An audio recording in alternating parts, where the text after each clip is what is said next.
Press క్లబ్లో మేము media ముందర పెడదామని ఒకటి మమ్మల్ని ఎక్కడ కూడా పట్టించుకోవట్లేదు, ఒక అధికారి పట్టించుకోవట్లేడు, ఒక స్థానిక లీడర్లు కూడా పట్టించుకోవట్లేదు. ఢిల్లీలో నిన్న మొన్న ఉద్యోగం వాళ్ళు ఎవరు పట్టించుకోవట్లేదు. వట్టిగా నెల రోజులు రోడ్డు మీద కూర్చుంటే కేంద్ర ప్రభుత్వం ప్రధానమంత్రి తల వంచి విద్యాశాఖ మంత్రి రాజీనామా చేసి ఓడిపోయినామని చెప్పారు. మీరు కూడా పోరాటం ద్వారానే వస్తుంది తప్ప ఇది ఏమనుకో వినతి పత్రాలు ఇస్తేనో ఇంకోటో రాదు. హలో, గుడ్ మార్నింగ్ భవనాజీ. నేను ఒకటి చెప్తా, రాసుకోండి. ముసారంబాగ్ డివిజను, శాలివాహన్ నగరు, అలాగే అంబేద్కర్ నగర్ బస్తీ మూసీ సుందరీకరణ పథకం కింద మంజూరైన డబుల్ బెడ్రూమ్ ఇళ్ళ పంచాయతీ నడుస్తుందా. వీళ్ళు ఒక 50 మంది నా దగ్గరికి వచ్చినారు. వాళ్ళ నెంబర్ చెప్తా, రాసుకోండి. 81421. మీ నెంబర్ చెప్పమ్మా, మీ నెంబర్ చెప్పండి. ఇంకో నెంబర్ రాసుకోండి, 9010. ఈ నెంబర్లకు ఫోన్ చేసి ఇప్పుడు వాళ్ళ బస్తీకి వెళ్ళిపోతున్నారు. మీరు అక్కడికి పోయి అక్కడ ఏం జరిగింది మొత్తం కనుక్కొని నాకు చెప్పండి. మళ్ళీ దాన్ని ఏం చేద్దాం, ఇలా పిల్లలు ఎట్లా వచ్చే ఏర్పాటు చేద్దామని నాకు చెప్పండి. మీరు ఆ నెంబర్లో కాంటాక్ట్ అయ్యి మీరు అక్కడికి వెళ్ళిపోండి, సరేనా? నేను వీళ్ళని అడిగి పంపిస్తున్నాను. అందరికీ నమస్కారం. నా పేరు ఆర్ భావన వెంకటేష్. నేను Telangana Rajyadhikara Party state general secretary and Hyderabad incharge. Kishore Kumar sir working president, Sandeep sir organising secretary Hyderabad జిల్లాకి. ఈరోజు మార్నింగ్ యాదగిరి సారు సినిమార్ మల్లనగర్ ఆఫీస్కి ఈ సోయింగ్ ఇష్యూ మీద, ఇక్కడ డబుల్ బెడ్రూమ్ రావట్లేదని ఇష్యూ మీద రావడం జరిగింది. నాకు ఇమీడియట్గా మల్లనగర్ నాకు ఫోన్ చేసి మీరు ఇమీడియట్గా అక్కడికి వెళ్ళి అక్కడ ఏంటి అసలు పరిస్థితి ఏంటి తెలుసుకొని నాకు అప్డేట్ చేయమని చెప్పిండు. నేను ఇమీడియట్గా సార్ కాల్ చేసిన గంటలో నేను ఉన్నా, హాఫ్ అన్ అవర్ ఉన్నానా సార్, 30 మినిట్స్లో నేను వచ్చేసిన ఇక్కడికి. వచ్చి ప్రతి ఇల్లు గడప గడప తిరిగితే ఇంటికి ఒక సమస్య కనపడుతుంది. ఇక్కడ కనీసం చిన్న రూమ్లల్లో ఎంత అంటే ఒక మంచం కూడా పట్టనంత రూమ్లల్లో నలుగురు నివసించాల్సిన అవసరం ఉంది. ఒక 20 గజాలు కూడా ఉందో లేదో, అది చాలా దుర్భరమైన పరిస్థితి ఉంది ఇక్కడ. వీళ్ళు గత 30 సంవత్సరాల నుంచి ఇక్కడ ఉంటున్నారు. వీళ్ళ నేటివిటీ ఇక్కడ, వీళ్ళ స్థానికత ఉంది ఇక్కడ, వీళ్ళ డేట్ ఆఫ్ బర్త్, వీళ్ళ పుట్టింది ఇక్కడనే, పెరిగింది ఇక్కడనే, Aadhaar card, ration card, income, caste ఇదే అడ్రస్ మీద ఉన్న తర్వాత డబల్ బెడ్రూమ్ ఇల్లు వీళ్ళకి రాకుండా వేరే వాళ్ళకి శాంక్షన్ చేసి 68 మందికి శాంక్షన్ అయినాయి అంట. మరి వాళ్ళు మాత్రం ఇక్కడ ఉండట్లేదు. ఈ 68 మందికి ఎట్లా శాంక్షన్ అయినాయి అనేది ఇప్పుడు మన ఎమ్మెల్యే బలాల గారు దీనికి సమాధానం చెప్పాలి. ఫోన్ చేసి ఇక్కడ నుంచి ఫోన్ లిఫ్ట్ చేయట్లేదు సారు. ఎందుకు లిఫ్ట్ చేయట్లేదు? వీళ్ళు ఓట్లు మీరు వేయించుకోలేదా? సమాధానం చెప్పే బాధ్యత మీకు లేదా? ఈ రెస్పాన్సిబిలిటీ మీరు తీసుకోవాలంటే ఓట్లు అప్పుడు మాత్రమే మీరు వచ్చి ఓట్లు వేయించుకొని మీరు సీట్లో కూర్చొని ఒక రిప్రజెంటేటివ్ పెట్టుకొని వాళ్ళు ఎవరి పేరు చెప్తే వాళ్ళకి మాత్రమే మీరు ఈ డబుల్ బెడ్రూమ్లు కానీ, కుట్టు మిషన్లు కానీ, గవర్నమెంట్ ఇచ్చే ఏ స్కీములు కానీ వాళ్ళకే ఇస్తారా? వీళ్ళంతా ఏమైపోయా అన్న అయిపోనియా? కానీ ఇక్కడ ఎట్లుందంటే సిచ్యువేషన్, పాములు, తేలు, జర్నీలు ఇవన్నీ వస్తున్నాయంట. వీళ్ళకి హెల్త్ ఇష్యూస్ వస్తున్నాయి. వీళ్ళకు 30 సంవత్సరాల నుంచి ఇది భరిస్తున్నారు. మీరు ఏం చేస్తున్నారు సార్ ఎమ్మెల్యే గారు ఇక్కడ ఇన్ని ఇయర్స్ నుంచి? మీరు ఇమీడియట్గా మీరు స్పందించాలి, ఈ ఇష్యూ మీద స్పందించాలి, మీరు మాట్లాడాలి, వీళ్ళకి న్యాయం జరగాలి. ఈ డబుల్ బెడ్రూమ్ ఇల్లు వీళ్ళకు కూడా ఇవ్వాలి. ఈ ఎంక్వైరీ జరగాల్సిందే. తెలంగాణ రాజ్యాధికార పార్టీ డిమాండ్ చేస్తుంది, ఎంక్వైరీ జరగాల్సిందే. వీళ్ళు ఉన్నారా లేరా? ఇక్కడ ఉంటే బరాబర్ మేము కూడా యాక్సెప్ట్ చేస్తాం. లేరు అంటే ఇక్కడ ఉన్న వాళ్ళకు కూడా డబుల్ బెడ్రూమ్ ఇల్లు శాంక్షన్ చేయాలి మీరు.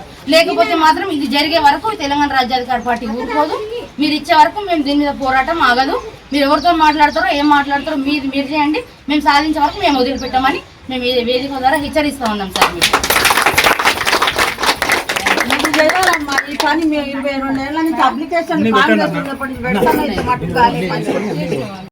Telangana Rajyadhikara Party Hyderabad district working president మా మేడం భావన గారు, భావన వెంకటేష్ గారు, ఈరోజు శాలివాహన్ నగర్, అంబేద్కర్ నగర్ బస్తీ వాళ్ళు పొద్దున మా అధ్యక్షుడు తీన్మార్ మల్లన్న గారిని కలవడం జరిగింది.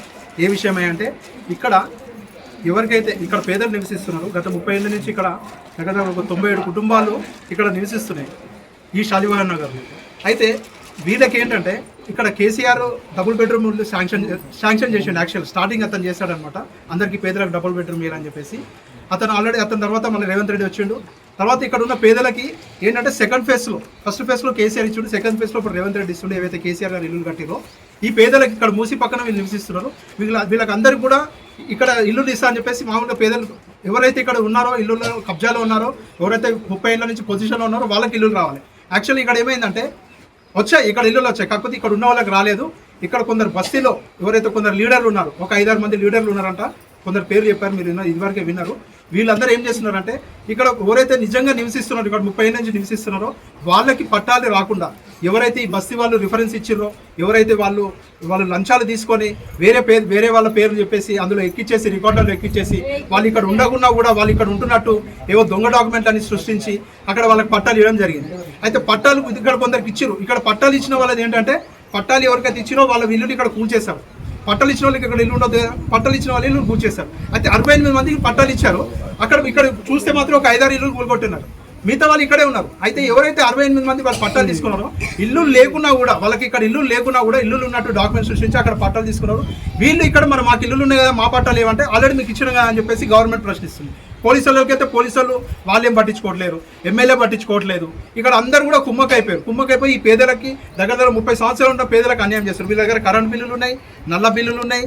వీళ్ళ దగ్గర వీళ్ళు ఓట్లేసి ఇన్ని సంవత్సరాల నుంచి గెలిపిస్తారు. ఈ ప్రజలందరూ కూడా ఆ నాయకులందరినీ కూడా గెలిపించుకుంటూ వచ్చారు. వాళ్ళు ఎప్పుడు కూడా ఎవరికి అన్యాయం చేయలేదు. ఇప్పుడు వాళ్ళు చూసి అన్నీ కూడా చూసినాము. ఒక్కొక్క ఇంట్లో పాములు తిరుగుకుంటే పాములు, తేళ్లు ఇవన్నీ కూడా తిరుగుతాయి. చాలా ఎంత దుర్భరమైన బతుకులు ఉన్నాయి ఇక్కడ. వాళ్ళేం గవర్నమెంట్ సొమ్ము అడుగుతలేరు. వాళ్ళు 30 సంవత్సరాలు ఇక్కడ ఉన్నారు కాబట్టి వాళ్ళు 30 సంవత్సరాల నుంచి ఇక్కడ ఉన్నారు కాబట్టి వాళ్ళు ఏదైతే ఉన్నారో వాళ్ళు ఉన్నదానికే వాళ్ళు డబుల్ బెడ్రూమ్ ఇల్లు అడుగుతారు. వాళ్ళకి పట్టాలు ఇచ్చేసి ఇక్కడ ఊరుగొట్టారు. మీరు అపార్ట్మెంట్లు కడతారా, లేకపోతే విల్లాలు కడతారా, ఈ మూసీ రివర్ పక్కన బ్రిడ్జిలు వేస్తారా, ఈ గవర్నమెంట్ ఏం చేస్తుందో చేసుకోండి. దీనికి గాను మా మల్లన్న గారు ఈరోజు మమ్మల్ని వీళ్ళని ఈ బస్సులో ఏంటో వెళ్ళేసి కనుక్కొని వెళ్ళేసి రమ్మని చెప్పారు. మేము ఇక్కడ వీళ్ళ సమస్యలన్నీ విన్నాము. ఇది మా అధ్యక్షుని దృష్టికి తీసుకెళ్తాము. ఖచ్చితంగా ఇక్కడ ఉన్న పేదలకి న్యాయం చేస్తాము. ఖచ్చితంగా ఎవరైతే ఆ 58-68 ఎవరికైతే పట్టాలు దొంగ పట్టాలు ఎవరైతే పొందిర్రో వాళ్ళకి ఇచ్చుకోండి. వాళ్ళకి దొంగ పట్టాలు ఇచ్చుకోండి, మాకు సంబంధం లేదు. ఇక్కడ ఉన్న పేదలకు మాత్రం వీళ్ళకి పట్టాలు ఇవ్వండి. ఇక్కడికి వెళ్ళి ఒక్క ఇటుక బిల్ల కూడా మేము కదలనీయం. ఇది మేము తెలంగాణ రాజ్యాధికార పార్టీ నుంచి ఖచ్చితంగా మేము డిమాండ్ చేస్తున్నాం. ఈ ప్రభుత్వాన్ని వీళ్ళకి వెంటనే పట్టాలు విడుదల చేయాలి. చెప్తున్నారు ఒక 68 మందికి పట్టాలు ఈ అంబేద్కర్ నగర్ బస్తీ, షాలివాహన్ నగర్ అంబేద్కర్ నగర్ బస్తీలో వీళ్ళు ఈ 68 మంది నివసిస్తున్నారు. వీళ్ళకి గాను ఇక్కడ నుంచి వీళ్ళకి ఈ బస్తీ నుంచి వీళ్ళకి పట్టాలు ఉంది. కానీ ఇందులో ఒక్కరు కూడా ఇక్కడ లేరు. మీరు చూడండి, వీళ్ళు ఈ పేదలు ఏం చేశారంటే తెలివిగా ఆర్టీఐ నుంచి అప్లికేషన్ పెట్టి ఆర్టీఐ నుంచి వీళ్ళ డేటా మొత్తం తెప్పించారు. ఇక్కడ ఉన్న ఈ 68 మందిలో మీరు చూడండి, 68 మంది ఆల్మోస్ట్ 68 మంది వరకు ఉన్నారు. వీళ్ళు ఎవ్వరు కూడా ఇక్కడ లేరు. అన్ని కూడా దొంగ పట్టాలు ఉంది. వీళ్ళు ఆ డబుల్ బెడ్రూమ్లలో వాళ్ళు గృహప్రవేశం కూడా చేశారని చెప్పేసి తెలిసింది. వచ్చి ప్రభుత్వం ప్రతాప్ సింగ్ గారు డబుల్ బెడ్రూమ్ దగ్గర వచ్చిందంట. అధికారులు వచ్చి, సంబంధిత అధికారులు వచ్చి దీని మీద ఎంక్వైరీ జరగాలి. హై లెవెల్ ఎంక్వైరీ చేసి ఈ 68 మందికి పట్టాలు క్యాన్సిల్ చేయాలి. పేదలకు దక్కాలి. వాళ్ళకి ఈ 68 మంది ఎవరు ఉన్నారో పేదలు దక్కాలి. వీళ్ళు పేదలు కాదు, వీళ్ళు దొంగలు. వీళ్ళందరూ కూడా ఎవరికైతే వచ్చినా వీళ్ళంతా దొంగలు. ఈ దొంగలను మొత్తం వాళ్ళ పట్టాలని రద్దు చేసి ఇక్కడ ఉన్న వాళ్ళకి న్యాయం చేయాలి, పేదలకు న్యాయం చేయాలి. గతంలో 37 ఇండ్లు కూడా అవే. గతంలో 37 ఇండ్లు దొంగ ఇండ్లే, 68 ఇండ్లు దొంగ ఇండ్లే. మొత్తం 120 ఇండ్లు క్యాన్సిల్ చేయాలి ఎమ్మెల్యే వచ్చి. అంతే మా డిమాండ్. గతంలోది ఇది మొత్తం అదే. అది కూడా సార్ ఇక్కడ ఎవరైతే నివాసం ఎవరైతే ఉన్నారో అసలు లేని వాళ్ళు ఉన్నారో మీకు తెలుసు. గతంలో 37 ఇండ్లు అమ్ముకున్నారు. మళ్ళీ ఇప్పుడు అధికారులు వాళ్ళకి సపోర్ట్ చేయడం వల్లనే అమ్ముకోగలుగుతారు. సపోర్ట్ లేకపోతే ఎట్లా అమ్ముకుంటారు మేడం? ఎమ్మెల్యే సపోర్ట్ ఉండబట్టి అమ్ముకుంటారు, ఆర్టీఐ సపోర్ట్ ఉండబట్టి అమ్ముకుంటారు, ప్రతి ఒక్క ఆఫీసర్ సపోర్ట్ ఉన్నారు. మీరు ఇక్కడ ఉన్న పేపర్లు కూడా వాళ్ళకి సపోర్ట్గా ఉన్నారు. మొన్న వాళ్ళు స్పందించి మొన్న మా బాధ చూడలేక మొన్న రాసినాక మొన్న గవర్నమెంట్కి మొన్న చరణం వేసింది. రాలే వాళ్ళకు కూడా 2 లక్షలు ఇచ్చింది. 37 ఇండ్లు పోయినప్పుడు నేను గొడవ చేసినప్పుడు 2 లక్షల రూపాయలు ఇచ్చింది. ఇక్కడ లక్ష్మణ్, రవి, చిరంజీవి అనేటోళ్ళు వాళ్ళు కూడా యూట్యూబర్లే. వాళ్ళు వచ్చేసి మీకు న్యాయం చేస్తామని చెప్పేసి వాళ్ళు 6 ఇండ్లు తీసుకొని వెళ్ళారు, 5 లక్షలు తీసుకొని పోయారు. వాళ్ళకి న్యాయం జరిగింది, మాకు న్యాయం జరగలేదు. ఏం పేర్లు? అదే లక్ష్మణ్, రవి, వెంకటేష్, చిరంజీవి, రామచంద్ర న్యాయం చేస్తా అని చెప్పి వీళ్ళు న్యాయం చేసుకుని వెళ్ళిపోయారు. ఒక్కొక్కరు నిన్ను దొక్కపోయారు, 2 దొక్కుకొని వెళ్ళిపోయారు. 5 లక్షలు 2 చిరంజీవి అనేట ఆయన భార్య గవర్నమెంట్ ఆఫీసర్, హౌసింగ్ బోర్డులో చేస్తారు. ఇట్లా ఉంది. మేము ఎవరిని నమ్మినా హౌసింగ్ బోర్డులో పేదామే, హౌసింగ్ బోర్డులో చేస్తే వాళ్ళ భార్య పేదవాళ్ళు. 90,000 జీతం. మీరే చూసిరు కదా సార్, మేము పాములల్లో ఈ వాసనకు మీరే చూసిరు కదా ముసుకాలు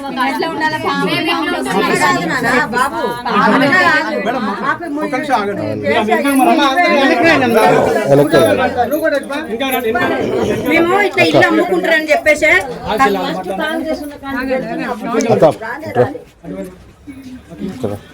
ఫస్ట్ కాంగ్రెస్ ఉన్న కాంచి పెడుతున్న బిడ్డ అప్లికేషన్ నేను 22 సంవత్సరాలు అయిపోయింది. నేను నా బిడ్డల పెళ్లి కమ్ముకున్నా.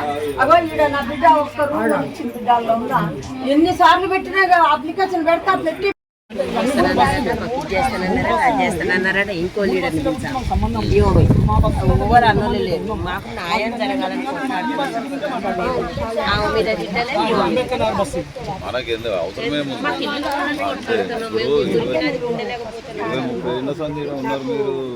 ఇప్పుడంటే వర్షాలు లేవు ఈసారి అయిపోయినాయి. మే నెలలో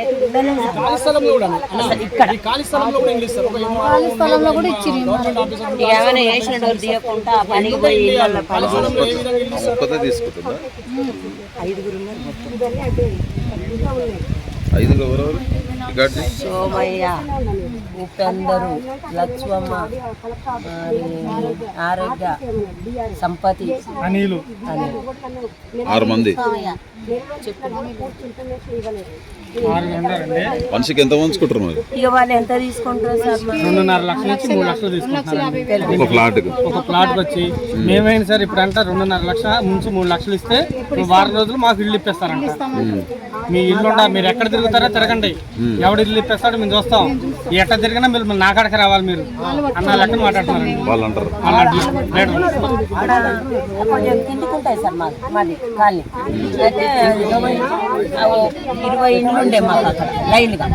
విజయసింహారెడ్డి కాడ కొనుక్కున్న జాగాలలో చిన్న చిన్న రోడ్లు కట్టుకొని ఉన్నాయి. అయితే అవి 17 ఇండ్లే వెళ్ళినాయి. మిగతా 5 ఇండ్లు ఆపేసారు. ఇక్కడ 35 సంవత్సరాల నుంచి మేము ఉంటున్నాం ఇక్కడ. మనకేంటంటే మొన్న ఐటర్ రావడం జరిగింది, కొన్ని ఇల్లు పోవడం జరిగింది. ఇక మిగతా ఉన్న లీడర్లు ఏమంటారంటే ఇక్కడ ఉన్న వేరే వాళ్ళ ఊళ్ళ నుంచి ఆధార్ కార్డు ఇక్కడ ఇన్వాల్వ్ చేయించి వాళ్ళకి ఇవ్వడం జరిగింది. మేము ఎక్కడ పోయినా, ఇక్కడ కలెక్టర్ ఆఫీస్కి పోయినా, ఇక్కడ మండల ఆఫీస్కి పోయినా ఎక్కడ మాకు న్యాయం జరగలేదు. ఇక్కడ న్యాయం జరగకపోతే మల్లన్న కాడికి పోయినాం కాబట్టి మాకు న్యాయం జరుగుతుందని చెప్పేసి మల్లన్న గారిని రిక్వెస్ట్గా మేము అడిగినాం. మల్లన్న దగ్గరికి ఇవ్వాలి ఈరోజు మార్నింగ్ వెళ్ళినాం.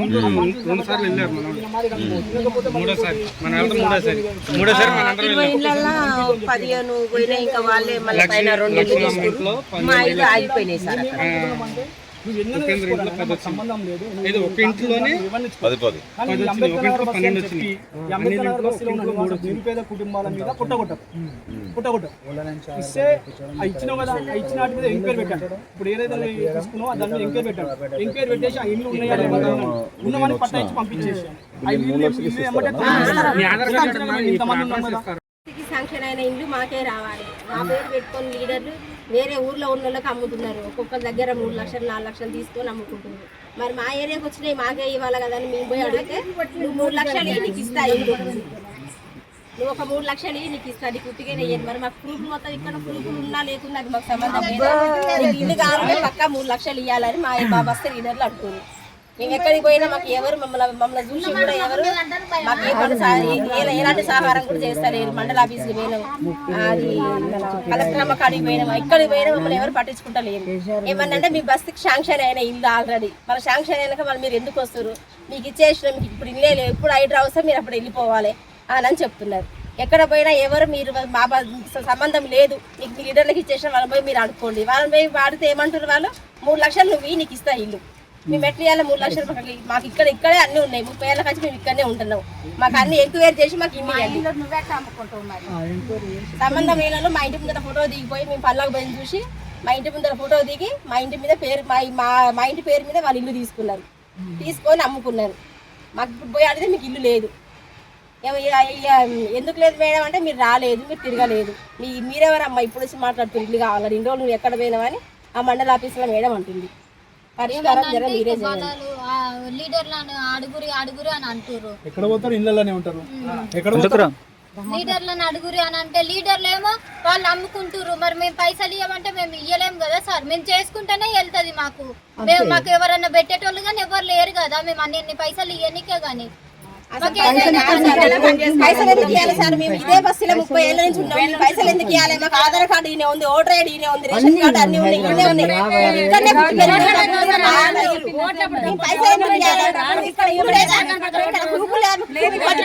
ఇక్కడనే ఉంది. మాకు ఉన్నాయి కాబట్టి మాకు న్యాయంగా ఇల్లు కావాలి. మేము అడగపోదాం కానీ మాకు హైడ్రాలో ఇల్లు పోతుంది. మరి మేము ఎక్కడ పోవాలి 30 ఏళ్ళ నుంచి ఇక్కడ ఉండి సడన్ గా వెళ్ళిపోమంటే మేము వేడిపోవాలి అని ఇల్లు కావాలంటే 3 లక్షలు ఇవ్వాలి. మా ఇల్లు అలాగిచ్చారు కాబట్టి నాకు ఉన్న చోట